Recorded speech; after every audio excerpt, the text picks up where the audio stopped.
ಹಂಚಿ ತಿನ್ನುವುದು ದಲಿತ ಧರ್ಮ, ವಂಚಿಸಿ ತಿನ್ನುವುದು ಬ್ರಾಹ್ಮಣ ಧರ್ಮ ಅಂತ ಬರೆದಾಗ ಬ್ರಾಹ್ಮಣ ಮಹಾಸಭಾದವರು ಕೇಸ್ ಹಾಕ್ಬಿಟ್ರು. ಈ ಥರ ನಮ್ಮನ್ನೆಲ್ಲ ಒಂದು ಸಮುದಾಯವನ್ನು ಅವಮಾನ ಮಾಡಿದ್ದಾರೆ ಅಂತ. ಬಂಧುಗಳೇ, ಈಗಾಗಲೇ ಚಳುವಳಿಯ ಹಿರಿಯರಾದಂಥ ವೆಂಕಟೇಶಣ್ಣ ಅವರು ತಮ್ಮ ಅನುಭವದ ಮಾತುಗಳನ್ನು ಇಲ್ಲಿ ಹಂಚಿಕೊಂಡಿದ್ದಾರೆ. ಹಾಗೆಯೇ ಶಿಬಿರದ ನಿರ್ದೇಶಕರು ರಾಮಣ್ಣ ಅವರು ಕೂಡ ಮಾತನಾಡಿದ್ದಾರೆ. ಮತ್ತು ಅಕ್ಕ ಡಾಕ್ಟರ್ ದು ಸರಸ್ವತಿಯವರು ಕೂಡ ಮಾತನಾಡಿದ್ದಾರೆ. ತಾವೆಲ್ಲರೂ ಕೂಡ ಕಳೆದ 3 ದಿನಗಳಿಂದ ಈ ಶಿಬಿರದಲ್ಲಿ ತುಂಬ ಗಂಭೀರವಾಗಿ ಪಾಲ್ಗೊಂಡಿದ್ದೀರಿ ಅಂತೇಳಿ ನಾನು ಭಾವಿಸ್ತೇನೆ. ಕೆಲವರಂತೂ ತುಂಬ 3 ದಿನಗಳ ಕಾಲ ಇಲ್ಲಿ ಬಂದು ಕುಳಿತು ಪ್ರತಿಯೊಂದು ಗೋಷ್ಠಿಯನ್ನು ಕೂಡ ಅವರು ಅಬ್ಸರ್ವ್ ಮಾಡಿರುವಂಥದ್ದು. ನಾನು ಮಧ್ಯದಲ್ಲಿ ಸ್ವಲ್ಪ ತಡವಾಗಿ ಬಂದದ್ದು ಉಂಟು. ನಾನು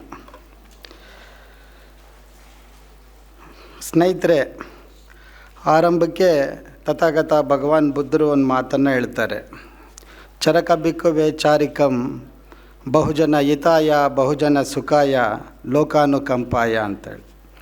ಅಂದರೆ ಅವರು ಏನು ಅವರಿಗೆ ಆ ಒಂದು ಎನ್ಲೈಟ್ಮೆಂಟ್ ಆದಮೇಲೆ ಯಾರಿಗೆ ಹೇಳ್ಕೋಬೇಕು, ಈ ನಾನು ಕಂಡುಕೊಂಡಂಥ ಸತ್ಯವನ್ನು ಯಾರಿಗೆ ಹೇಳ್ಕೋಬೇಕು, ತೋಡ್ಕೊಳ್ಬೇಕು ಅಂದಾಗ ಮತ್ತೆ ಹುಡುಕ್ತಾ ಹೋಗ್ತಾರೆ. ಅವರು ಹೋದಾಗ ಅವರು ಹಳೇ ಡಿಸಪಲ್ಸ್ ಅಂತ ಅವ್ರ ಜೊತೆಯಲ್ಲಿ ಯಾರಿದ್ದರೂ ಅವರ ಜೊತೆಯಲ್ಲಿದ್ದವರೇ ಸಿಗ್ತಾರೆ. ಅವರೆಲ್ಲ ಅವ್ರನ್ನ ತೊರೆದು ಹೋಗ್ಬಿಟ್ಟಿರ್ತಾರೆ ಕೆಲವು ಸಂದರ್ಭಗಳಲ್ಲಿ, ಈತನಿಂದ ನಮಗೇನು ಸಿಕ್ಕೋದಿಲ್ಲ ಅನ್ನೋ ಕಾರಣಕ್ಕೆ. ಮತ್ತೆ ಅವ್ರು ನೋಡ್ಕೊಂಡು ಹೋದಾಗ ಅವರು ತಮಗೆ ದಕ್ಕಿದ್ದಂಥ ಆ ವಾಸ್ತವತೆಯನ್ನು ಆತನ ಮುಂದೆ ಹೇಳ್ತಾರೆ. ಹಾಗೆ ಹೇಳಿ ಇದನ್ನು ನೀವು ಮತ್ತೆ ಜನರ ಮಧ್ಯೆ ತೆಗೆದುಕೊಂಡೋಗಿ ಜನರಿಗೆ ಹೇಳಿ ಜನರ ದುಃಖ ಮತ್ತು ಸಂಕಟಗಳಿಗೆ ಏನು ಕಾರಣ, ಆ ಕಾರಣಗಳನ್ನು ಮೀರೋದು ಹೇಗೆ ಅನ್ನುವಂಥದ್ದನ್ನು ಕೂಡ ತಥಾಗತರು ಆ ಸಂದರ್ಭದಲ್ಲಿ ಅವರಿಗೆ ಹೇಳುವಂಥ ಮಾತು ಚರಕ ಬಿಕ್ಕುವೆ ಚಾರಕಂ ಬಹುಜನ ಹಿತಾಯ ಬಹುಜನ ಸುಖಾಯ ಲೋಕಾನುಕಂಪಾಯ ಅಂತೇಳಿ. ಇದು ಒಂದು ವಿಶ್ವವ್ಯಾಪಕವಾದಂಥದ್ದು.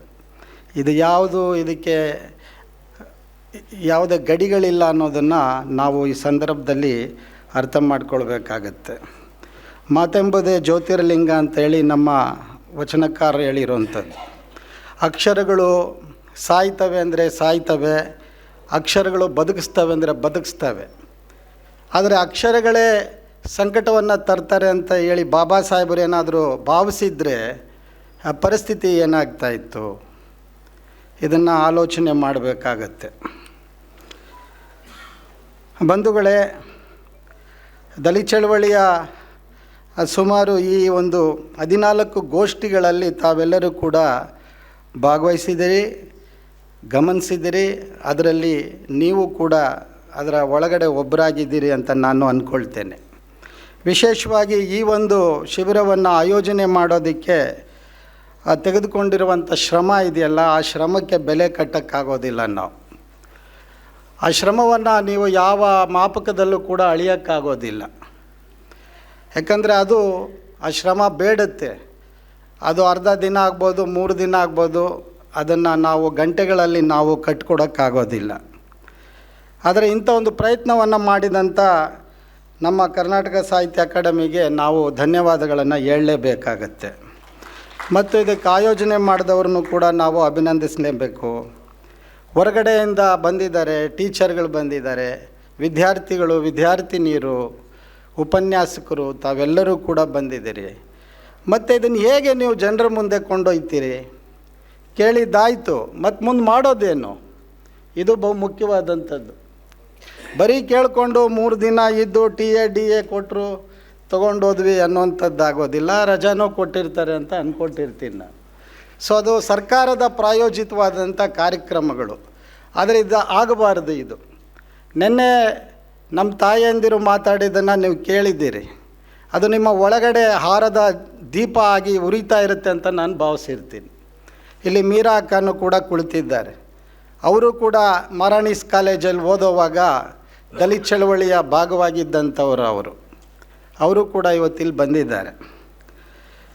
ದಲಿತ ಸಂಘರ್ಷ ಸಮಿತಿ ಕಟ್ಟುವಾಗ ಆದಂಥ ನೋವುಗಳ ಬಗ್ಗೆ ಈಗಾಗಲೇ ಅನೇಕರು ಮಾತಾಡಿದ್ದಾರೆ. ಕೆಲವು ಜೀವಗಳು ನಮ್ಮ ಜೊತೆಯಲ್ಲಿಲ್ಲ, ಅವರೆಲ್ಲರನ್ನೂ ಕೂಡ ನಾವು ನೆನೆಸ್ಕೊಳ್ಬೇಕಾಗತ್ತೆ. ಹೇಗೆ ಅವರು ಜೀವ ಬಿಟ್ಟಿದ್ದಾರೆ ಅನ್ನುವಂಥದ್ದು ದೊಡ್ಡ ಕಥೆನೇ ಆಗುತ್ತೆ. ನರಳಿ ಸತ್ತವರು ಇದ್ದಾರೆ, ಸ್ವಲ್ಪ ಅನುಕೂಲವಾಗಿದ್ದವರು ಇದ್ದಾರೆ, ಎಲ್ಲ ರೀತಿಯಲ್ಲೂ ಚಳವಳಿಯ ಲಾಭವನ್ನು ಪಡ್ಕೊಂಡವರು ಕೂಡ ಇದ್ದಾರೆ ಅನ್ನೋದು ನಾವು ಇಲ್ಲಿ ಗಮನಿಸಬೇಕಾಗತ್ತೆ. ದಸಂಸ ಅದು ಬೆಳೆದ ಬಗೆ ನಮ್ಮಂಥ ಹಾಗೆ ಇನ್ನೂ ನಾವು ಹೈಸ್ಕೂಲಿನ ಕೊನೆ ಹಂತದಲ್ಲಿದ್ದಂಥವರು ನಾವು. ಆಗ ನಮ್ಮ ಬೆರಳನ್ನು ಹಿಡ್ಕೊಂಡು ನಡೆಸಿದವರು ಇದ್ದಾರೆ, ನಮ್ಮ ಪಾದಗಳು ಇನ್ನೂ ಬಲಿದೇರವಾಗಲೇ ನಮ್ಮನ್ನು ಮುನ್ನಡೆಸಿದವರು ಇದ್ದಾರೆ. ಮಾವಳ್ಳಿ ಅದು ಒಂದು ಕೇಂದ್ರವಾಗಿದ್ದಂಥ ಸಂದರ್ಭ. ಶ್ರೀರಾಮ್ಪುರ ಬಿಟ್ಟರೆ ನಂತರ ಮಾವಳ್ಳಿಗೆ ನಮ್ಮ ಅನೇಕ ಹಿರಿಯರು ಬಂದು ಕೂತು ಅಲ್ಲಿ ಚರ್ಚೆ ಮಾಡಿ ಅನೇಕ ಕಾರ್ಯಕ್ರಮಗಳನ್ನು ರೂಪಿಸಿದ್ದು ಕೂಡ ನಮ್ಮ ಕಣ್ಮುಂದೆ ಇದೆ. ಶ್ರೀಧರನ್ ಅಂಥವ್ರು ಇವತ್ತು ಅವರಿಲ್ಲ. ನಾವು ಕೃಷ್ಣಪ್ಪನವ್ರನ್ನ ಹೇಗೆ ನೆನೆಸ್ಕೊಳ್ತೀವೋ ಅದೇ ರೀತಿಯಲ್ಲಿ ಶ್ರೀಧರನ್ನು ಕೂಡ ನಾವು ಮರಿಬಾರ್ದು. ಎಲ್ಲೋ ಕೇರಳದಲ್ಲಿ ಹುಟ್ಟಿ ಮೈಸೂರು ಗಂಗೋತ್ರಿಗೆ ಬಂದು ಅಲ್ಲಿ ಓದಿ ಮತ್ತೆ ತನಗೆ ಸಿಕ್ಕಂಥ ಒಂದು ಸಣ್ಣ ಸರ್ಕಾರಿ ಹುದ್ದೆಯನ್ನು ಕೂಡ ಇಟ್ಕೊಂಡು ಅದನ್ನು ಮಧ್ಯದಲ್ಲಿ ಬಿಟ್ಟು ತಮ್ಮ ಇಡೀ ಬದುಕನ್ನೇ ಅವರು ಈ ಕರ್ನಾಟಕದ ನೆಲದಲ್ಲಿ ನಡೆಸಿದ್ರು. ಎಷ್ಟೋ ಸಾರಿ ನಮ್ಗೆ ಅನ್ನಿಸ್ತಾಯಿತ್ತು, ಯಾಕೆ ಇವರು ತಮ್ಮ ಕೇರಳಗೆ ಹೋಗ್ತಾ ಇಲ್ಲ, ಅಲ್ಲಿ ಅವ್ರಿಗೆ ಮಡದಿ ಇದ್ದರು, ಮಕ್ಕಳಿದ್ದರು, ಅವರೆಲ್ಲರನ್ನೂ ಬಿಟ್ಟು ಅವರು ಒಬ್ಬಂಟಿಯಾಗಿ ಆ ಇಂದಿರಾ ಮಹಲ್ ಲಾಡ್ಜಲ್ಲಿ ಮತ್ತು ನಮ್ಮ 5A institute of commerce journalist ಕಾಲೋನಿಯಲ್ಲಿ ಇರ್ತಾಯಿದ್ರು. ಅವರು ಎಷ್ಟು ತೀವ್ರವಾಗಿದ್ದರು ಅಂತ ಹೇಳಿದ್ರೆ, ನಾವೆಲ್ಲ ಒಂದು ಸಾರಿ ನಾನು ನಮ್ಮ ಮುನಿಯಲ್ಲಪ್ಪ ಅವರು, ಮಾವಳ್ಳಿ ಮುನಿಯಲ್ಲಪ್ಪ ಅವರು, ಬಹುಶಃ ಎಷ್ಟು ಜನಕ್ಕೆ ಗೊತ್ತಿದೆಯೋ ಗೊತ್ತಿಲ್ಲ, ಕರ್ನಾಟಕದಲ್ಲಿ ಸಿದ್ಧಲಿಂಗಯ್ಯನವರ ಒಲೆಮಾದಿಗರ ಹಾಡು ಬಂದಾಗ ಅದಕ್ಕೆ ದನಿಗೂಡಿಸಿದವರು ಮೊಟ್ಟ ಮೊದಲನೇದಾಗಿ ನಮ್ಮ ಮುನಿಯಲ್ಲಪ್ಪ ಅವರು. ಆದರೆ ಇವತ್ತು ಅವರು ಯಾರಿಗೂ ಗೊತ್ತೂ ಇಲ್ಲ, ಗೊತ್ತಾಗೋದು ಇಲ್ಲ. ಅವರು ಹಾಡ್ತಾಯಿದ್ರು, ಅವರ ಕವಿಗಳ ಹಾಡುಗಳನ್ನು ಒಬ್ಬಂಟಿಯಾಗಿ ಅವರು ಹಾಡ್ತಾಯಿದ್ರು. ನಂತರ ಬಂದಂಥ ರಾಮಣ್ಣ ಅವರು ತೆಲುಗಿನ ಹಾಡುಗಳನ್ನು ಕನ್ನಡಕ್ಕೆ ತಂದಾಗ ಅದು ಅನುವಾದ ಅನ್ನೋ ರೀತಿಯಲ್ಲೇ ಇರಲಿಲ್ಲ, ಅಷ್ಟು ಅದ್ಭುತವಾಗಿ ಅದು ಕನ್ನಡಕ್ಕೆ ಬಂತು. ಇಡೀ ರಾಜ್ಯವ್ಯಾಪಿ ಆ ಹಾಡುಗಳನ್ನು ಕಲಾಮಂಡಲಿಯವರು ಕಾರ್ಯಕರ್ತರು ಹಾಡ್ತಾಯಿದ್ರು. ಹೇಗಿದ್ರು ಕಾರ್ಯಕರ್ತರು ಈಗ ನೋಡೋ ರೀತಿಯಲ್ಲಿ ಕಾರ್ಯಕರ್ತರಾಗಿ ಕಾಣ್ತಾ ಇರಲಿಲ್ಲ. ಆವತ್ತು ಇದ್ದಂಥ ಸಣ್ಣ ಪುಟ್ಟ ಸವಲತ್ತುಗಳ ಒಳಗಡೆನೆ ತಮ್ಮ ಓದಿನ ಜೊತೆಗೆ, ತಮ್ಮ ವಿದ್ಯಾಭ್ಯಾಸದ ಜೊತೆಗೆ ಹೋರಾಟವನ್ನು ಕೂಡ ಹೆಗಲಿಗಿಟ್ಕೊಂಡು ಹೋಗ್ತಾಯಿದ್ರು ಕಾರ್ಯಕರ್ತರುಗಳು. ಆಗ ನಾಯಕ ಅನ್ನುವಂಥ ಆ ಭ್ರಮೆಗಳು ಯಾರಿಗೂ ಇರಲಿಲ್ಲ, ಇವತ್ತಿಗೂ ಇರೋದು ಇಲ್ಲ ಅನ್ನೋದನ್ನು ಹೇಳೋಕ್ಕೆ ನಾನು ಇಷ್ಟಪಡ್ತೇನೆ. ಒಂದು ಬ್ಯಾಗು, ಆ ಬ್ಯಾಗಲ್ಲಿ ಒಂದು ಡೈರಿ, ಒಂದು ಪೆನ್ನು, ಒಂದಷ್ಟು ಪುಸ್ತಕಗಳು, ಒಂದು ಹಾಡಿನ ಪುಸ್ತಕ, ಇಷ್ಟೇ. ದಲಿತ ಸಂಘರ್ಷ ಸಮಿತಿ ಕಾರ್ಯಕರ್ತರು ಅದನ್ನು ತಮ್ಮ ಬ್ಯಾಗನ್ನು ಇಟ್ಕೊಂಡು ಅದನ್ನು ಹಳ್ಳಿಗಳಿಗೆ ಹೋಗ್ತಾ ಇದ್ದಂಥದ್ದು. ಹಳ್ಳಿಗಳಲ್ಲಿ ಹೋದಾಗ ಸಂಜೆ ಹೊತ್ತು ನಮ್ಮ ಜನ ಕೂಲಿ ನಾಲಿ ಮಾಡಿ ಬರ್ತಾ ಇದ್ದಿದ್ದೆ 6 ಗಂಟೆ 7 ಗಂಟೆಗೆ. ನಾವು ರಾತ್ರಿ ಹೋಗಿ ಅಲ್ಲಿ ಅಂದರೆ ಅಲ್ಲಿ ನೆಲೆ ನಿಂತು ಅವರು ಎಲ್ಲ ಬಂದು ಏನೋ ಒಂದಷ್ಟು ಅವರಿಗೆ ಹೊಟ್ಟೆಗೆ ಬೇಯಿಸ್ಕೊಂಡು ನಂತರ ಎಲ್ಲ ಒಂದು ಕಡೆ ಸೇರೋದು. ಯಾವುದೋ ಒಂದು ಕೇರಿಯ ಮಧ್ಯಭಾಗದಲ್ಲೋ ಅಥವಾ ದೇವಸ್ಥಾನದಲ್ಲೋ ಕೂತಾಗ ಹಾಡುಗಳು ಆರಂಭ ಆಗ್ತಾಯಿದ್ವು. ಊರಿಗೆ ಎಂಟ್ರಿ ಕೊಡೋಕ್ಕಿಂತ ಮುಂಚೆನೇ ಕಲಾಮಂಡಲಿ ಹಾಡುಗಳನ್ನು ಹಾಡ್ತಾ ಇದ್ವಂಥದ್ದು. ಸಂಘದವರು ಬಂದಿದ್ದರು, ಹಕ್ಕ ನಮಗೆ ಸಂಗತಿಗಳ ಹೇಳೋವರೇ ಹಕ್ಕ, ಊರೂರು ಸುತ್ತಿಕೊಂಡು ಕೇರಿ ಅಲಿದುಕೊಂಡು ಕತ್ತಲಾದ ನಮ್ಮ ಬದುಕು ಕಳಚಿ ಮುಂದೊಯ್ಯಲಿಕ್ಕೆ ಸಂಘದವರು ಬಂದಿದ್ದವರೇ ಅಕ್ಕ ಅಂತ ಹಿಂಗೆ ಹಾಡುಗಳು ಅವ್ರನ್ನ ಕರ್ಕೊಂಡು ಬಂದು ಅಲ್ಲಿ ಕುಂಡ್ರಿಸ್ತಿತ್ತು. ರಾತ್ರಿ ಎಲ್ಲ ಹಾಡುಗಳಾಗೋದು, ಭಾಷಣಗಳು ಕಮ್ಮಿನೇ, ಯಾರೋ ಒಂದಷ್ಟು ಬಾಬಾ ಸಾಹೇಬ್ರ ಬಗ್ಗೆ ತಿಳಿದವರು ಮಾತನಾಡ್ತಾಯಿದ್ರು ಅನ್ನೋದನ್ನು ನಾವು ನೆನಪು ಮಾಡಿಕೊಳ್ಬೇಕಾಗತ್ತೆ. ಹೀಗೆ ಇಡೀ ಚಳವಳಿ ಹಾಡಿನ ಮೂಲಕನೇ ಹಸಿವನ್ನು ಇಂಗಿಸಿ ಮುನ್ನಡೆದಿದ್ದು. ಹಸಿವು ಆದರೂ ಕೂಡ ಹಾಡೇ ನಮ್ಮನ್ನು ನಮ್ಮೆಲ್ಲರನ್ನ ಮುನ್ನಡೆಸ್ತಾ ಇದ್ದದ್ದಂಥದ್ದು. ಎಷ್ಟೋ ರಾತ್ರಿಗಳು ಹಾಡುಗಳೇ ನಮ್ಮನ್ನು ಕಿಲೋಮೀಟ್ರ್ ಗಟ್ಟಲೆ ಅದು ನಮ್ಮನ್ನು ಮುನ್ನಡೆಸ್ಕೊಂಡು ಹೋಗಿದ್ದನ್ನು ಕೂಡ ನಾವು ಈ ಸಂದರ್ಭದಲ್ಲಿ ಅದನ್ನು ಹೇಳಬೇಕಾಗುತ್ತೆ. ದೇವೇಂದ್ರ ಹೆಗ್ಗಡೆ ಅಂತ ನಮ್ಮ ಗೆಳೆಯ ಇದ್ದ, ಇತ್ತೀಚೆಗೆ ತೀರ್ಕೊಂಡ. ಅವನು ಒಬ್ಬ ಅದ್ಭುತವಾದಂಥ ಸೈಕಾಲಜಿ ಓದ್ಕೊಂಡಿದ್ದಂಥವನು. ಸಾವಿರಾರು ರೂಪಾಯಿ ಸಂಬಳ ಬರ್ಬೋದಾದಂಥ ಅವನು ಅದನ್ನು ತೊರೆದು ಚಳವಳಿಯಲ್ಲಿ ಇದ್ದ. ಕೊನೆಗೊಂದು ಸರ್ಕಾರಿ ನೌಕರಿಗೆ ಸೇರಿಕೊಂಡ. ಹಾಡುಗಳನ್ನು ಬರೆಯೋಕ್ಕೆ ಶುರು ಮಾಡ್ತಾಯಿದ್ದ. ಯಾವುದೋ ಒಂದು ಹೋರಾಟ ಬಂತು ಅಂದರೆ ತಕ್ಷಣ ಹಾಡುಗಳನ್ನು ಅವನಿಂದ ಆ ಹಾಡು ಬರ್ತಾಯಿತ್ತು. ಆ ಸಂದರ್ಭಕ್ಕೆ, ಆ ಹೋರಾಟಕ್ಕೆ ತಕ್ಕನಾದಂಥ ಹಾಡುಗಳನ್ನು ಸೃಷ್ಟಿ ಮಾಡ್ತಾಯಿದ್ದ ಅವನು. ಹಾಗೆಯೇ ಬೇರೆ ಬೇರೆ ಸಂದರ್ಭಗಳಲ್ಲೂ ರಾಯಚೂರಲ್ಲಿ ಅನೇಕರು, ಫಕೀರಯ್ಯ ಅಂತ ಒಬ್ಬ ಅದ್ಭುತವಾದಂಥ ಕಲಾವಿದ ಇದ್ದ. ಅಲ್ಲಿ ಇನ್ನೂ ಒಬ್ಬರು ಮೇಷ್ಟ್ರು ಈಗಲೂ ಬದುಕಿದ್ದಾರೆ. ಬಾಬು ಭಂಡಾರಿಗಳ ಜೊತೆಯಲ್ಲಿ ಈಗಲೂ ಇದ್ದಾರೆ ಒಬ್ಬರು ಮೇಷ್ಟ್ರು. ಅವರು ಹೆಸರು ನೆನಪಾಗ್ತಾಯಿಲ್ಲ ನನಗೆ, ಕರಿಯಪ್ಪ ಮಾಸ್ತರು. ಅವರು ಈಗ ಇಡೀ ದಲಿತ ಸಂಘರ್ಷ ಸಮಿತಿ ಅಂದರೆ ಹಾಡುಗಾರರೇ ಅವರು, ಇನ್ನೇನು ಬೇರೆ ಅಲ್ಲ. ಹಾಡುಗಾರರಾಗೇ ಇದ್ದರು, ಹಾಡ್ತಾಯಿದ್ರು. ನಾಟಕಗಳು ಮತ್ತೊಂದು ಮಗದೊಂದು ಅವರೇ ಪಾತ್ರ, ಅವರೇ ಎಲ್ಲರೂ ಕೂಡ ಆಗ್ತಾರೆ. ಕೃಷ್ಣಪ್ಪನವರು ಆಡೋರು, ತ್ಯಾಗಿ ಆಡೋರು, ಗಂಗಯ್ಯ ಆಡೋರು, ನಮ್ಮ ವೆಂಕಟೇಶಣ್ಣ ಆಡೋರು, ಯಾರು ಆಡ್ತಾರಿಲ್ಲ ಪ್ರತಿಯೊಬ್ಬರೂ ಹಾಡೋರು. ಹೀಗಾಗಿ ದಲಿತ ಚಳವಳಿಯೇ ಒಂದು ಹಾಡಿನ ರೂಪದಲ್ಲಿ ಅದು ಪ್ರವಾಹದ ಥರ ಹರಿತಾ ಇತ್ತು ಅನ್ನೋದನ್ನು ನಾವು ಗಮನಿಸಬೇಕು. ಇದೇ ಹೆಗ್ಗಡೆ ಆ ಸಂದರ್ಭದಲ್ಲಿ ಚುಂಡೂರಿನಲ್ಲಿ ಅಣ್ಣ ಹೇಳ್ದಾಗೇ 5 ಜನರನ್ನು ಕತ್ತರಿಸಿ ಮೂಟೆ ಕಟ್ಟಿ ಗೋದಾವರಿ ನದಿಯಲ್ಲಿ ಹಾಕ್ಬಿಟ್ಟಿದ್ರು. ಆ ಸಂದರ್ಭದಲ್ಲಿ ಅದನ್ನು ಖಂಡಿಸಿ ಪ್ರತಿಭಟನೆ ಮಾಡಬೇಕು ಅಂತ ಹೇಳಿ ಹೋರಾಟವನ್ನು ಹಮ್ಮಿಕೊಂಡಾಗ ವಾಲ್ ರೈಟಿಂಗ್ ಮಾಡಬೇಕಾಗಿತ್ತು. ಆಗ ವಾಲ್ ರೈಟಿಂಗ್ಗಳು ನಿರಂತರವಾಗಿ ಆಗೋವು. ಮಧ್ಯರಾತ್ರಿಯಲ್ಲಿ ಹೋಗಿ ಗೋಡೆಗಳ ಮೇಲೆ ಬರೀತಾ ಇದ್ದಂಥ ದಿನಗಳು.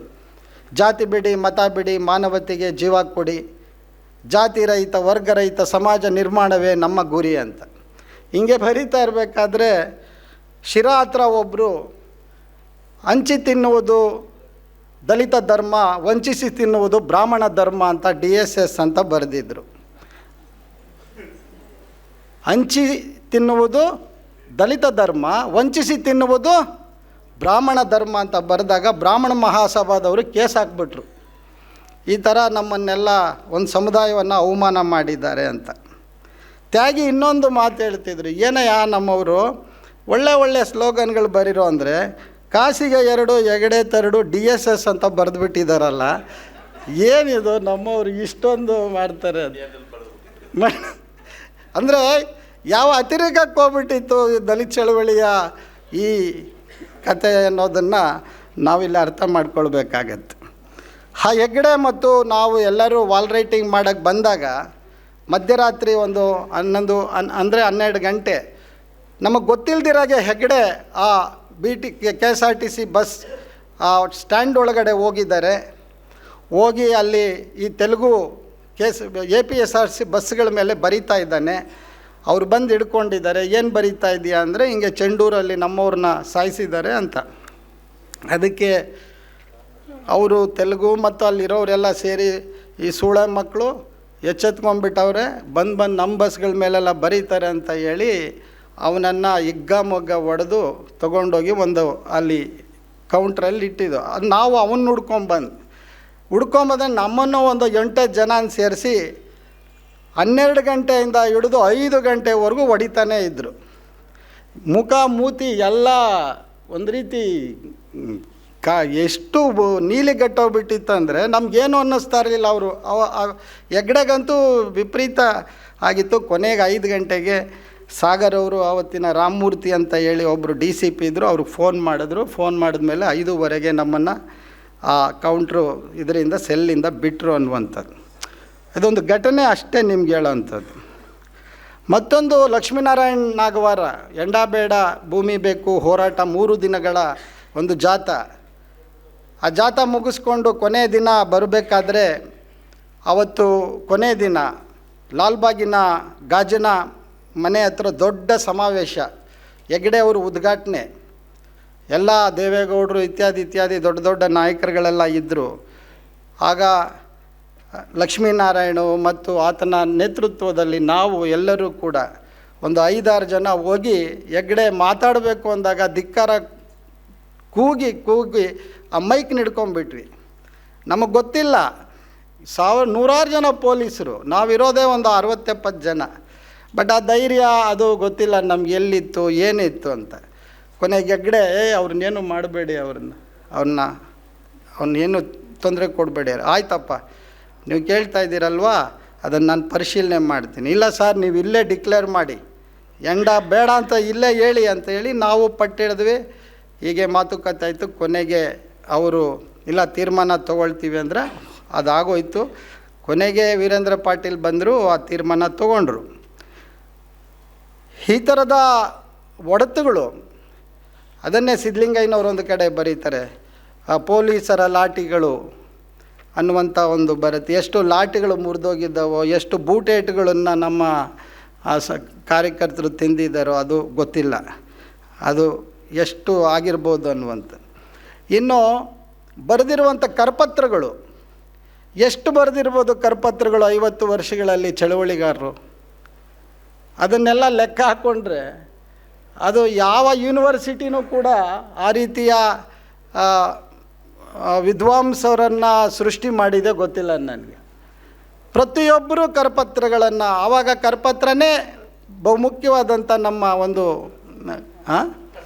ಅಸ್ತ್ರ. ಅದು 85ರಲ್ಲಿ RSSನ ಸರ್ಸಂಘ ಸಾಲಗ ಬಾಳಾಸಾಹೇಬ್ ದೇವರಾಸ್ ಗುಲ್ಬರ್ಗಾಗೆ ಭೇಟಿ ಕೊಡುವಾಗ ಅಲ್ಲಿ ದಲಿತ ಸಂಘರ್ಷ ಸಮಿತಿ ಒಂದು ಘೋಷಣೆಯನ್ನು ಹಾಕಿ ಕರಪತ್ರ ಆಗಿತ್ತು, ಘಟಸರ್ಪ ಬರುತ್ತಿದೆ ಎಚ್ಚರ ಎಚ್ಚರ ಅಂತ ಹೇಳಿ. ಆದರೆ ಘಟಸರ್ಪ ಬಂದೀಗ ಕೂತಿದೆ. ಈಗ ಅವತ್ತು ಎಚ್ಚರ ಎಚ್ಚರ ಅಂತ ದಲಿತ ಸಂಘರ್ಷ ಸಮಿತಿ ಹೇಳಿತ್ತು. ಇವತ್ತು ಅದೇ ಘಟಸರ್ಪ ನಮ್ಮ ಮುಂದೆ ಬಂದು ಇದೆ. ಅದನ್ನು ಹೇಗೆ ಸಮರ್ಥವಾಗಿ ನಾವು ಎದುರಿಸಬೇಕು ಅನ್ನುವಂಥದ್ರ ಬಗ್ಗೆ ನಾವು ಚಿಂತನೆಗಳನ್ನು ಮಾಡಬೇಕಾಗತ್ತೆ. ಮತ್ತು ದಲಿತ ಸಂಘರ್ಷ ಸಮಿತಿ ದಾಖಲೀಕರಣಗೊಳ್ಳದೇ ಇರುವಂಥದ್ದು, ನಮ್ಮ ಹೋರಾಟಗಳು ಒಂದು ರೀತಿ ಮೌಖಿಕವಾಗಿ ನಮ್ಮ ಜನಪದರು ಹೇಗೆ ಆಡಿಕೊಂಡು ಆದರೂ ಅದೇ ಸ್ಥಿತಿಯಲ್ಲಿ ಇವತ್ತು DSS ಇರುವಂಥದ್ದು. ಇತ್ತೀಚೆಗೆ ಬಂದಂಥ ಒಂದಷ್ಟು ಜನ ಚರಿತ್ರೆಗಳನ್ನು ಬಿಟ್ಟರೆ ಬಹುತೇಕ ಜನಪದರ ಹಾಡುಗಳು ಹೇಗೆ ಮೌಖಿಕವಾಗಿ ಉಳ್ಕೊಂಡ್ಬಿಟ್ವೋ, ದಲಿತ ಚಳವಳಿನೂ ಕೂಡ ಅದೇ ರೀತಿಯಲ್ಲಿ ಇವತ್ತಿಗೂ ಕೂಡ ಇದೆ. ಅದಕ್ಕೆ ಅದು ನಡೆಸಿದಂಥ ಅಸಂಖ್ಯಾತ ಹೋರಾಟಗಳ ಬಗ್ಗೆ ಇವತ್ತಿಗೂ ಕೂಡ ದಾಖಲೆಗಳಿಲ್ಲ. ಆ ದಾಖಲೆ ಮಾಡಬೇಕು ಅನ್ನುವಂಥದ್ರ ಬಗ್ಗೆ 2-3 ಬಾರಿ ಮೈಸೂರಿನ ಅಂಬೇಡ್ಕರ್ ವಿಸ್ತರಣಾ ಕೇಂದ್ರದಲ್ಲಿ ಚರ್ಚೆ ಆಯಿತು. ಅದು ಅಲ್ಲಿಗೆ ನಿಂತೋಗಿದೆ ಅನ್ನುವಂಥದ್ದು ನಿಮ್ಮ ಗಮನಕ್ಕೆ ತರೋದಕ್ಕೆ ಇಷ್ಟಪಡ್ತೇನೆ. ಹೀಗೆ ಬಂಧುಗಳೇ, ಇವತ್ತು ದಲಿತ ಸಂಘರ್ಷ ಸಮಿತಿ ಬಗ್ಗೆ 3 ದಿನಗಳಿಂದ ತಾವು ಕೂಡ ಕೇಳಿದ್ದೀರಿ, ಆಲಿಸಿದ್ದೀರಿ. ಇವತ್ತು ನಾವು ಏನು ಮಾಡಬೇಕು ಅನ್ನುವಂಥದ್ದು ತುಂಬ ಮುಖ್ಯ. ಬಾಬಾ ಸಾಹೇಬರು ಹೇಳುವ ಹಾಗೆ ಏನು ನಾವು ಸಮಾಜದಿಂದ ಪಡ್ಕೊಂಡಿದ್ದೀವಿ, ಅದು ಆ ಫಲಿತಗಳನ್ನು ಅವರು ಹೇಳ್ತಾರೆ. ನೀವು ಏನನ್ನು ನಿಮ್ಮ ಸಾಮರ್ಥ್ಯವನ್ನು ಉಪಯೋಗಿಸಿ ಈ ಸಮಾಜದಿಂದ ಏನು ಪಡ್ಕೊಂಡಿದ್ದೀರಿ ಅದನ್ನು ಮತ್ತೆ ನಿಮ್ಮ ಸಮುದಾಯಗಳಿಗೆ ವರ್ಗಾಯಿಸಿ ಕೊಡಿ ಅನ್ನುವಂಥ ಮಾತನ್ನು ಹೇಳಿದ್ರು. ಆದರೆ ರಾಮಣ್ಣ ಅವರು ಹೇಳುವಾಗ ಈ ಸಣ್ಣ ಮಧ್ಯಮ ವರ್ಗ ಯಾವ ರೀತಿ ಮಾಡ್ತಾ ಇದೆ ಅನ್ನುವಂಥದ್ದು ನಮ್ಮ ಗಮನಕ್ಕೆ ತಗೊಳ್ಬೇಕು ಅನ್ನುವಂಥದ್ದು. ಆರಂಭದಲ್ಲಿ ಏನಾಯಿತು, ನಾವೆಲ್ಲ ಸ್ವಲ್ಪ ಡಿವೇಟ್ ಆಗೋದಕ್ಕೆ, ಅಂದರೆ ಆವತ್ತಿನ ಚಿಂತನೆಗಳು, ಈ ಶಿಕ್ಷಣ ಇದು ಬೂರ್ಜ್ವಾ ಶಿಕ್ಷಣ, ಈ ಶಿಕ್ಷಣದಿಂದ ಏನೂ ಪ್ರಯೋಜನ ಇಲ್ಲ ಅಂತ ಹೇಳಿ ವಿಶೇಷವಾಗಿ ನನ್ನನ್ನು ದಿಕ್ತಪ್ಪಿಸಿದ್ದು ನಮ್ಮ ವೆಂಕಟೇಶ ಅಣ್ಣ. ಇಲ್ಲದಿದ್ದರೆ ನಾನು ಕೂಡ ಬೆಂಗಳೂರು ಯೂನಿವರ್ಸಿಟಿಯ MSc ಜಿಯಾಲಜಿ ಸೇರ್ಕೋಬೋದಾಗಿತ್ತು, ಅಥವಾ ಲಾ ಮಾಡ್ಬೋದಾಗಿತ್ತು. ಬೆಳಿಗ್ಗೆ ಬರೋದು, ನನ್ನನ್ನು ಕರ್ಕೊಂಡು ಮಂಡ್ಯ, ಮೈಸೂರು, ಚಿಕ್ಕಮಗಳೂರು ಎಲ್ಲ ಸುತ್ತಿಸಿ ತಂದು ಬೆಂಗಳೂರಿಗೆ ಬಿಟ್ಟೋಗವ್ರು ಅವರು. ಅದಕ್ಕೆ ಸಿದ್ಧಲಿಂಗಯ್ಯನವರು ನಮ್ಮ ವೆಂಕಟೇಶ ಅಣ್ಣನ ದಲಿತ ಪ್ರವಾಸಿ ಅಂತ ಹೆಸರಿಟ್ಟುಬಿಟ್ಟಿದ್ರು. ನಮ್ಮ ದಲಿತ ಪ್ರವಾಸಿ ಬಂದ್ರಪ್ಪ ಅಂತ ಹೇಳಿ ಅವ್ರಿಗೊಂದು ಆ ಥರದ ಒಂದು ನಾಮಕರಣವನ್ನು ಕೂಡ ಮಾಡಿರುವಂಥದ್ದು. ಕವಿಗಳು ಎಷ್ಟು ಹ್ಯೂಮರಸ್ ಆಗಿದ್ದರು ಅಂದರೆ, ದಲಿತ ಸಂಘರ್ಷ ಸಮಿತಿ ಸ್ವಲ್ಪ ಹಿಂದಕ್ಕೆ 76-77ಕ್ಕೆ ಹೋದರೆ ಬಿಳೆಕಳ್ಳಿ ಅಂತ ಹೇಳಿ ನಿಮಗೆಲ್ಲ ಗೊತ್ತಿದೆ, ಬನ್ನರಘಟ್ಟ ರೋಡಲ್ಲಿ ಒಂದು ಹಳ್ಳಿ, ಈಗ ಅದು ದೊಡ್ಡ ರೀತಿಯಲ್ಲಿ ಈಗ ಬೆಳವಣಿಗೆ ಆಗಿರುವಂಥದ್ದು, BTM ಲೇಔಟ್ ಥರ ಆಗೋಗ್ಬಿಟ್ಟಿದೆ. ಅಲ್ಲಿ ದಲಿತ ಕ್ರಿಯಾ ಸಮಿತಿ ಆರಂಭದ ಹೋರಾಟ ಅದು. ಅಲ್ಲಿ ನಮ್ಮ ಮಾವಳ್ಳಿಯಲ್ಲಿ ಸುಮಾರು 15-20 ಜನ ಹೆಣ್ಮಕ್ಳಿದ್ರು. ಅವರೇ ದಲಿತ ಚಳವಳಿ ಸ್ಫೂರ್ತಿ. ಆ ಹೆಣ್ಮಕ್ಳು ಇವತ್ತಿಗೂ ಕೆಲವರಿದ್ದಾರೆ, ಕೆಲವರು ತೀರ್ಕೊಂಡಿದ್ದಾರೆ. ಅವರೆಲ್ಲರಿಗೂ ಗೊತ್ತಿದೆ, ನಮ್ಮ ಇಲ್ಲಿರುವಂಥ ಹಿರಿಯರಿಗೆಲ್ಲ ಗೊತ್ತಿದೆ. ಅದರಲ್ಲೊಂದು 3-4 ಜನ ಈಗ ಬದುಕಿದ್ದಾರೆ. ಆ ಹೆಣ್ಮಕ್ಳು ಕೊನೆಯಲ್ಲಿ ಅಲ್ಲೊಂದು ದೇವಸ್ಥಾನ, ವೀರಭದ್ರ ಸ್ವಾಮಿ ದೇವಸ್ಥಾನ, ಆ ದೇವಸ್ಥಾನಕ್ಕೆ ಹೋಗಬೇಕು ಅಂತ ಹೇಳಿ ತೀರ್ಮಾನ ಆಯಿತು. ಅದಕ್ಕಿಂತ ಮೊದಲು ತಿಮ್ಮರಾಯಪ್ಪ ಭಾಷಣ ಮಾಡ್ತಾಯಿದ್ರು. ನೀವೆಲ್ಲ ಏನು ಅಂದ್ಕೊಂಡಿದ್ದೀರಿ, ಕೈಗೆ ಬಳೆ ತೊಟ್ಕೊಂಡಿದ್ದೀರಾ, ಹಿಡ್ಕೊಳ್ಳಿ ಮಚ್ಚು, ಹಿಡ್ಕೊಳ್ಳಿ ಕುಡ್ಗೋಲು ಅಂತಾಯಿದ್ರು. ಸಿದ್ಧಲಿಂಗಯ್ಯನವ್ರ ಪಕ್ಕದಲ್ಲಿ ಕೂತ್ಕೊಂಡು, ಶಂಕರ್ ಈ ಕಡೆ ದಾರಿ ಯಾವ ಕಡೆ ಇದೆ ಅಂದರು. ಯಾಕೆ ಸರ್ ಅಂದೆ. ಏನೂ ಇಲ್ಲ, ಸ್ವಲ್ಪ ದಾರಿ ಗೊತ್ತಾಗಬೇಕಲ್ಲ ಅಂದರು. ಇಲ್ಲ ಹೋಗ್ಬೋದು ಬಿಡಿ ಸರ್. ನಾನು ತಿಮ್ಮರಾಯಪ್ಪ ಮಾತು ಮುಗಿಸಿ ನಿಲ್ಲಿಸೋಷ್ಟರಲ್ಲೇ ಕಲ್ಲುಗಳು ಬೀಳೋಕ್ಕೆ ಶುರು ಆದವು, ದಬಾ ದಬಾ ದಬಾ ದಬಾ ಅಂತ. ಕವಿಗಳು ನಾನು ಹೇಳಲಿಲ್ವ ನಿನಗೆ, ಸ್ವಲ್ಪ ದಾರಿ ತೋರಿಸ್ಬೇಕಲ್ಲಪ್ಪ ನೀನು ಅಂದರು. ಏನೂ ಆಗೋದಿಲ್ಲ ಇರಿ ಸರ್ ಅಂತ ಹೇಳಿದ್ಮೇಲೆ ಕೊನೆಗೆ ಪೊಲೀಸರು ಬಂದರು. ಬಂದು ಆ ಕಲ್ಲು ತೂರಾಟ ಮಾಡೋರನ್ನೆಲ್ಲ ತಿಗಳು ಸಮುದಾಯದವರು ನಿಲ್ಲಿಸಿದ್ರು. ಕೊನೆಗೆ ಇದಕ್ಕಿದ್ದಂಗೆ ಆ ದೇವಸ್ಥಾನ ಪ್ರವೇಶ ಮಾಡಬೇಕು ಅಂತ ಹೇಳಿ ಅಲ್ಲಿಗೆ ಹೋದಾಗ ದೇವಸ್ಥಾನ ಬಾಗಿಲಾಕ್ಬಿಟ್ಟಿದ್ರು, ಯಾರೂ ಇರಲಿಲ್ಲ. ಕೊನೆಗೆ ಆ ಹೆಣ್ಮಕ್ಳನ್ನೇ ಬೀಗ ಮುರಿದು ದೇವಸ್ಥಾನದ ಒಳಗಡೆ ನುಗ್ಗಿದ್ರು. ಅದೊಂದು ಇತಿಹಾಸ ಅದು. ಕೊನೆಗೆ ಅದಾಯಿತು ದೊಡ್ಡ.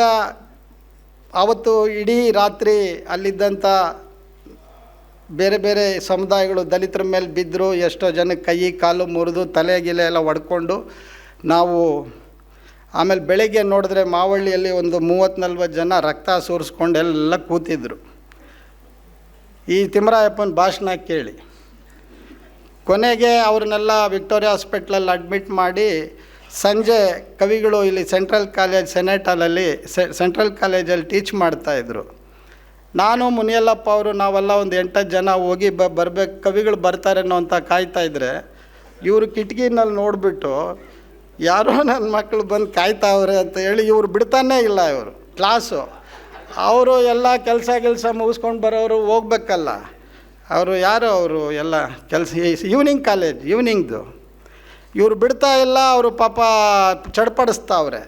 ಕೊನೆಗೆ ಮಾವಳ್ಳಿ ಮುನಿಯಲ್ಲಪ್ಪ ಅವ್ರು ಹೋಗಿ ಕಿಟಕಿ ತೆಗೆದು ಮುಖ ತೋರಿಸಿದ್ಮೇಲೆ ಇವರು ನಮ್ಮವರಯ್ಯ ಇವರು ಅಂದ್ಬಿಟ್ಟು ಅವಾಗ ಆಯಿತು, ಇವತ್ತು ಪಾಠ ಮುಗೀತು ನಡೀರಿ ಅಂತ. ಅಂದರೆ ಈ ಥರದ ಅನೇಕ ಕವಿಗಳ ಜೊತೆ ಒಡನಾಡಿದ್ದು, BK ಅವ್ರ ಜೊತೆ ಒಡನಾಡಿದ್ದು, ಆ ಎಲ್ಲವೂ ಕೂಡ ಅದು ಇಡೀ ನಮ್ಮ ಬದುಕಿನ ಬಹುದೊಡ್ಡ ಆಸ್ತಿ ಅಂತ ಹೇಳಿ ನಾವು ಅಂದ್ಕೊಂಡಿದ್ದೀವಿ. ಬಂಧುಗಳೇ, ಇಷ್ಟು ಇವತ್ತು ಇದರಲ್ಲಿ ಸಂತೋಷವೂ ಇದೆ, ಸಂಕಟನೂ ಇದೆ, ಎಲ್ಲ ಇದೆ. ಆದರೆ ದಲಿತ ಸಂಘರ್ಷ ಸಮಿತಿ ಒಂದು ಪ್ರಜ್ಞೆಯ ಪ್ರವಾಹವನ್ನು ಈ ಸಮುದಾಯದ ಒಳಗಡೆ ಮೂಡಿಸಿದ್ದನ್ನು ನಾವು ಅರ್ಥ ಮಾಡಿಕೊಳ್ಬೇಕು. ನನ್ನ ವೆಂಕಟೇಶಯ್ಯ ಅವರು ಕೂಡ ಅದನ್ನು ತುಂಬ ಚೆನ್ನಾಗಿ ಹೇಳಿದ್ದಾರೆ. ದಲಿತ ಸಂಘರ್ಷ ಸಮಿತಿ ಏನು ಮಾಡ್ತು ಅನ್ನುವಂಥದ್ದಕ್ಕೆ ಅದು ತನ್ನ ಮಿತಿಯಲ್ಲಿ ಮಾಡಿದೆ ಅನ್ನೋದನ್ನು ಅರ್ಥ ಮಾಡ್ಕೊಳ್ಬೇಕು. ಈ BVS ಅವ್ರ ಬಗ್ಗೆ ಹೇಳ್ತಾ ಇದ್ದಾರೆ, ನಮ್ಮ ಬೇರೆಯವರು ಹೇಳಿದ್ರು. ನಾನು ನಿಜಕ್ಕೂ ಕೂಡ ದಲಿತ ಚಳವಳಿ ಅದೇನು ಮುಗ್ದೋಗಿಲ್ಲ ಅಲ್ಲ, ಅದರ ಒಳಗಡೆ ಒಂದು ಬಂತು, ಒಂದು ಟಿಸಿಲ್ ಬಂತದ್ದು. ಅದು ಸರಿಯಾಗಿ ದಲಿತ ಸಂಘರ್ಷ ಸಮಿತಿನ ಅರ್ಥ ಮಾಡಿಕೊಂಡು ಆ ಮಕ್ಕಳಿಗೆ ಹೇಳಿದರೆ ಅದು ಉಳ್ಕೊಳ್ತಾ ಇದ್ದು, ನಾವು ಉಳ್ಕೊತಾ ಇದ್ವಿ. ಅದೇನು ಮಾಡ್ತು, DSS ಬಗ್ಗೆ ಇಲ್ಲದೇ ಇರೋ ಒಂದು ಆರೋಪ ಎಲ್ಲ ಮಾಡ್ತು. ಅಂಬೇಡ್ಕರ್ ಬಗ್ಗೆ ಅವ್ರಿಗೆ ಗೊತ್ತಿಲ್ಲ, ಅಲ್ಲಿ ಗಾಂಧಿ ಇದ್ದಾರೆ, ಲೋಹಿಯಾ ಇದ್ದಾರೆ, ಅದಿದ್ದಾರೆ, ಇದಿದ್ದಾರೆ. ಇದ್ದರೆ ಏನು ಸಮಸ್ಯೆ? ಮಾರ್ಕ್ಸ್ ಏನು ಹೇಳಿದ್ರು? ಮಾರ್ಕ್ಸ್ ಏನಾದರೂ ಬೇರೆ ಬೇರೆ RSS ಥರ ಹೇಳಿದ್ದಾರೆ ಮಾರ್ಕ್ಸು? ಎಲ್ಲಿ ಒಳ್ಳೆ ಅಂಶ ಇದೆ ಅದನ್ನು ತಗೊಳ್ಳೋವಂಥ ಒಂದು ವಿಶಾಲವಾದ ಮನೋಭಾವ ನಮಗಿರಬೇಕಾಗಿತ್ತು. ಮಾರ್ಕ್ಸ್ ಹೇಳುವ ರೀತಿಯಲ್ಲೇ ವಿಶ್ವ ಏನು ಸಮಸ್ಯೆ ಅದ್ರ ಬಗ್ಗೆ ಹೇಳೋದಲ್ಲ, ಕೇವಲ ವ್ಯಾಖ್ಯಾನ ಮಾಡೋದಲ್ಲ, ಜಗತ್ತು ಹಿಂಗಿದೆ ಹಂಗಿದೆ ಅಂತ ವ್ಯಾಖ್ಯಾನ ಮಾಡೋದಲ್ಲ, ಆ ಜಗತ್ತಲ್ಲಿರುವಂತಹ ಆ ವರ್ಗ ಶೋಷಣೆಯನ್ನು ಕುರಿತು ಬದಲಾಯಿಸುವ ಬಗ್ಗೆ ಮಾತಾಡಿ ಅಂತ ಹೇಳಿದ್ರು. ಬಾಬಾ ಸಾಹೇಬರು ಅದೇ ಹೇಳಿದ್ರು, ಲೋಹಿಯಾ ಅದೇ ಹೇಳಿದ್ರು. ಇದನ್ನು ನಾವು ಅರ್ಥ ಮಾಡ್ಕೊಳ್ಬೇಕಲ್ವಾ. ಆದರೆ ಇಡೀ ಆ ಮಕ್ಕಳ ಮನಸ್ಸನ್ನು ಒಂಥರ ವಿಷಪೂರಿತವನ್ನಾಗಿ ಮಾಡಿ ದಲಿತ ಸಂಘರ್ಷ ಸಮಿತಿ ಅಂದರೆ ಅದೊಂದು ದೊಡ್ಡ ಒಂದು ರೀತಿಯಲ್ಲಿ ಅದು ನಮ್ಮನ್ನು ಎಷ್ಟೋ ಹಿಂದಕ್ಕೆ ತಗೊಂಡೋಯ್ತು ಅನ್ನೋ ರೀತಿಯಲ್ಲಿ ಆ ಮಕ್ಕಳಲ್ಲಿ ಬಿತ್ತಿ ಇವತ್ತು ಏನಾಗಿದ್ದಾರೆ ಅನ್ನೋದು ನಿಮ್ಮ ಕಣ್ಮುಂದೆನೇ ಇದೆ. ಹಾಗಾಗಿ ಸ್ನೇಹಿತರೆ, ಇವತ್ತು ಒಂದು ಸಂಘಕ್ಕೆ 100 ವರ್ಷ ಆಗಿದೆ, ಇನ್ನೊಂದು ಸಂಘಕ್ಕೆ 50 ವರ್ಷ ಆಗಿದೆ. ಇದನ್ನೆರಡನ್ನೂ ಕೂಡ ನಾವು ಒಂದು ವಿಮರ್ಶೆ ಮಾಡಿ ಯಾಕೆ ಇವತ್ತು ಅವರು ಏನು ಹೇಳಕ್ಕೆ ಹೊರಟಿದ್ದಾರೆ. ಇವತ್ತು ಆ ಮೋಹನ್ ಭಾಗವತ್ ಎಕ್ಸ್ಟ್ರಾ ಕಾನ್ಸ್ಟಿಟ್ಯೂಷನಲ್ ಆಗಿ ಮಾತಾಡ್ತಾ ಇದ್ದಾನೆ ಮನುಷ್ಯ. ಆತನಿಗೆ ಹೇಳೋರು ಕೇಳೋರು ಯಾರೂ ಇಲ್ಲ. ಒಬ್ಬ ಪ್ರಧಾನಮಂತ್ರಿನೇ ಒಳ್ಳೆ ಈ ಪೆಟ್ಟಿ ಡಾಗ್ ಥರ ಅದ್ರ ಹಿಂದೆ ಹೋಗ್ತಾ ಇದ್ದಾನೆ. ಅಯೋಧ್ಯೆ ರಾಮನನ್ನು ನೀವು ನೋಡ್ಬೋದು, ರಾಮ ಮಂದಿರದಲ್ಲಿ ಮುಂದೆ ಭಾಗವತ್ ಕೂತಿದ್ರೆ ಹಿಂದೆ ಈತ ಕೂತಿದ್ದಾನೆ. ಅಂದರೆ ಇಲ್ಲಿ ಯಾರ ಪ್ರಭುತ್ವ ನಡೀತಾ ಇದೆ, ಯಾವ ಧರ್ಮಾಧಾರಿತವಾದಂಥ ಪ್ರಭುತ್ವ ಇಲ್ಲಿ ನಡೀತಾ ಇದೆ.